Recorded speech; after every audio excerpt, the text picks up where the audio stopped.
Welcome back to the Ledger podcast, our CA Day special series where we bring you conversations that celebrate real journeys, meaningful learning, and the role of coaching in shaping successful careers.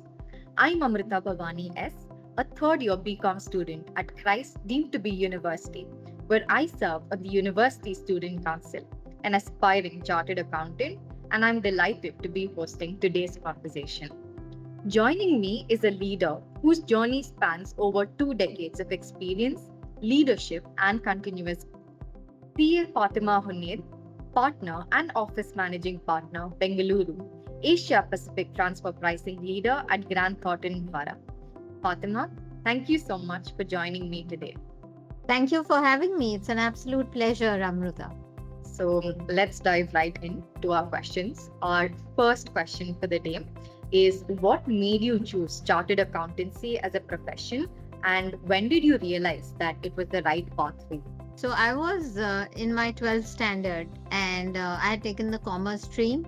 And at that time, I heard conversations of fellow students about, what kind of career they might explore. But the one thing that I heard really caught my attention. And it was people talking about the fact that there is this option, career option, chartered accountancy, which is very tough, but it is the best thing one can do and the most premium profession.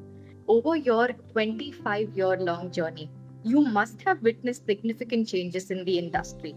Looking back, what is one belief about success that you strongly held early on, but later realized that wasn't necessarily true?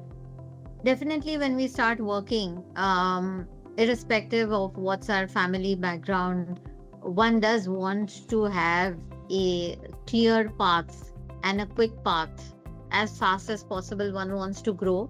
And if one ends up joining larger organizations, there's typically a ladder to be grown. One wants to make partner the fastest possible way. And of course, that comes with monetary growth as well. So, I chose to be in consulting, and those two were my ideas of professional success. And what I realized is not something I realized early on, but as I went on with my career and growth, for a very long time, both those tenets were true. And I can say that after I made partner, which was 12 years ago or so, then you start realizing that there are further peaks. That's one. It's not an end goal.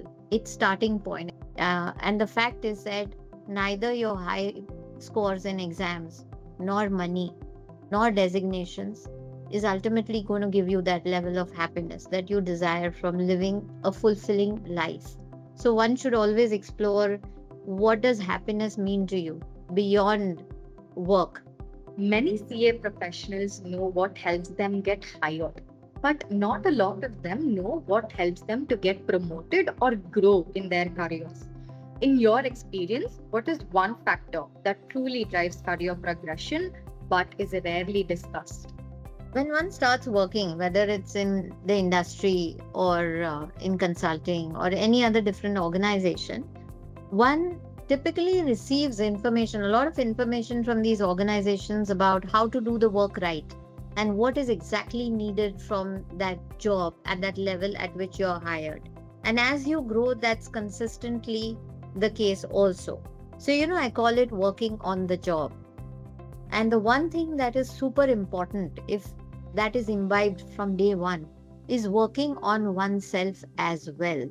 There is on the job learning which comes, but there are so many other elements that one needs to start discovering and learning as one goes about. So having a coach, a mentor, and a sponsor, and a connector, all of these start meaning a lot more as one progresses. Yes, you need to learn the ropes for a couple of years. But given the dynamism of the current environment, the disruption with AI, and the fact that humans can be a lot more than what they are, just learning the ropes. You have AI to do a lot of those aspects of the job. So I think what we would in the past start discovering on a leadership journey, say 5 years into the role or more, like 10 years into the role, I would say these are critical elements right from when you start. Who's that connector around you that can help you connect, make meaningful connections? Who's that mentor that you go to get likes? I think the importance of a mentor, I cannot overemphasize that. And sponsor is somebody around you who will bet on you, who will believe in your potential, right? These are important elements, and I think the other elements that never go out of fashion as human beings: work hard, be really determined and focused, and be aspirational and creative. Conversations around women in leadership often focus on challenges. From your own journey, what is one strength that women bring into leadership that organizations still tend to underestimate? I think there are multiple things. It's not just one thing. Um, Focus, resilience, empathy, commitment. And I'm not saying that men or other genders, they don't have this.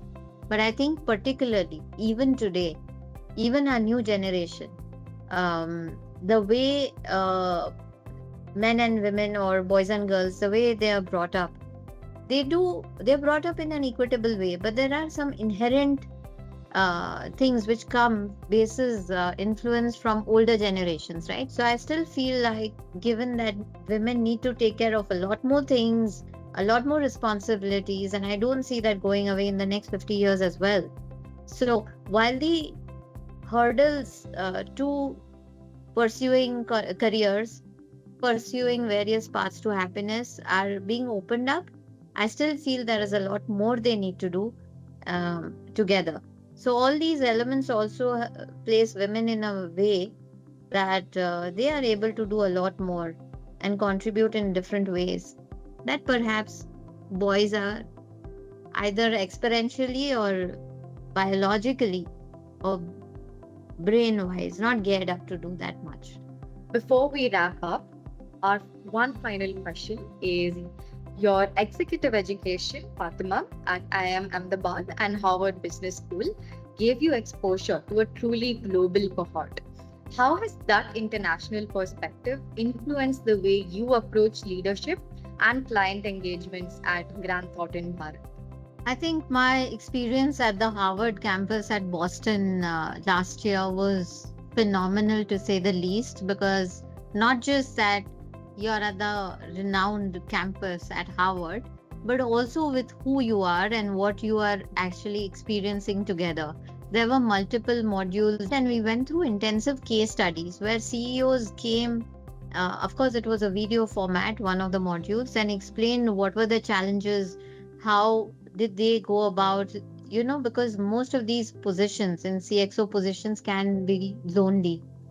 But then they help delineate exactly how they approached, what did they do, and how did they amplify the impact, at that level. And that was really eye-opening. Sometimes a small degree of change in thinking can have a huge impact on how you operate. So thank you so much, Fatima, for sharing your journey and insights with us.